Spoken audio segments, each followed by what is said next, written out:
మా హయాంలో అంటే వైఎస్ఆర్సీపీ హయాంలో Mulapeta port, Machilipatnam port, Ramayapatnam port ఈ 3 గవర్నమెంట్ రంగంలో కట్టడం మొదలుపెట్టాం.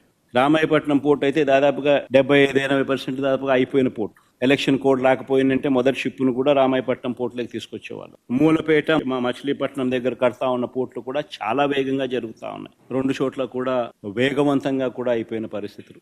10 ఫిషింగ్ హార్బర్లు నిర్మించే కార్యక్రమాలు కూడా వేగంగా జరుగుతూ ఉన్నాయి. అందులో 1-2 నా హయాం మన హయాంలోనే ప్రారంభోత్సవం కూడా చేసాం. భవిష్యత్తులో వీటి విలువ కొన్ని లక్షల కోట్లు. రాబోయే తరాలకు రాష్ట్రంలో సొంత రాబడి పెరగాలి అని అంటే ఇటువంటి ఆస్తులు రాష్ట్ర ప్రభుత్వం చేతిలో ఉంటే రాష్ట్రానికి సంబంధించిన సొంతం వనరులు పెరిగే పరిస్థితి.